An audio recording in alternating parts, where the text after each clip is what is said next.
جس پر گشائی کرنا اتنا آسان نہیں ہے۔ بہرحال کوشش کروں گا کہ کچھ حق ادا کرنے کی کوشش کروں، اور میں حق کی پوری زندگی اگر چاہوں تو سیرت کی اس پہلو پر کہ نبی صلی اللہ علیہ وسلم بحیثیت ایک داعی پہ آدھے گھنٹے کیا پوری زندگی اگر میں کوشش کرتا رہوں تب بھی کما حق کو نہیں رکھ سکتا۔ اپنے رب ذوالجلال سے دعا کروں گا کہ الہ العالمین مجھے حق بات کہنے کی، درست بات کہنے کی اور اس پر عمل کرنے کی، اور اس کے بعد آپ لوگوں کو بھی اس پر عمل کرنے کی توفیق عطا فرمائے۔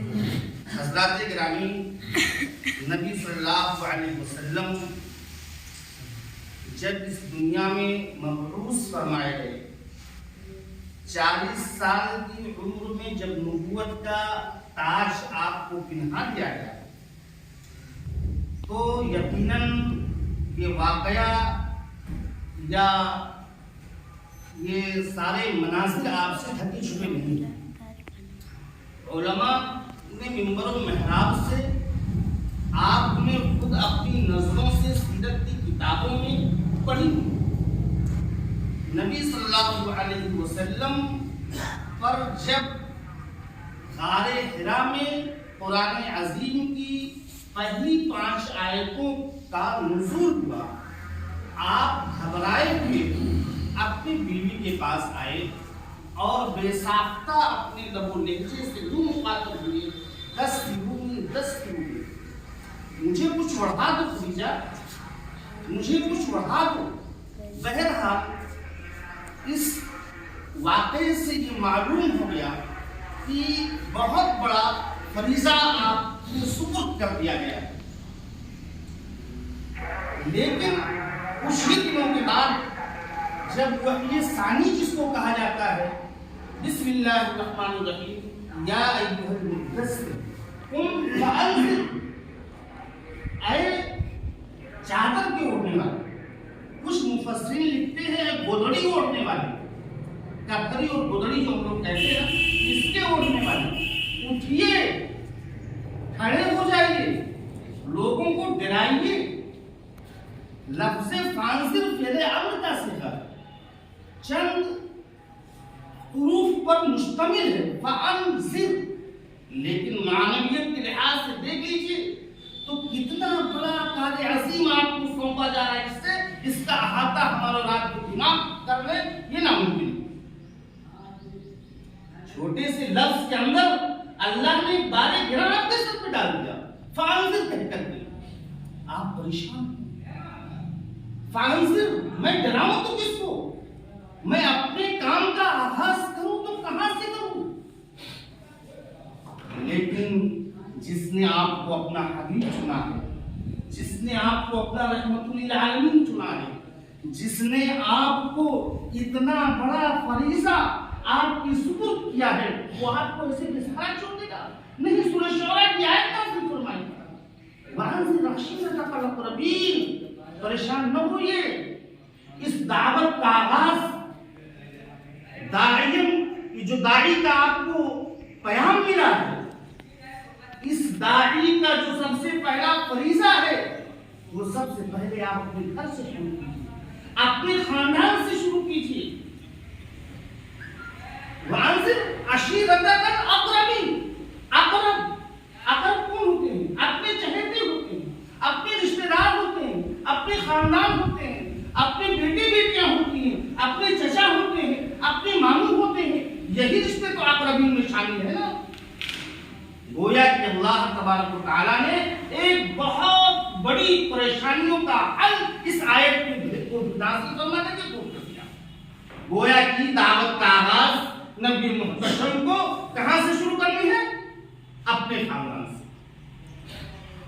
ویسے سب سے پہلے تو یہ جان لیجئے کہ مجھے صرف نبی صلی اللہ علیہ وسلم کی دعوت میں بولنا ہے، لیکن ہر مسلمان کے لیے ضروری ہے کہ وہ دعوت کا فریضہ انجام دے، کیونکہ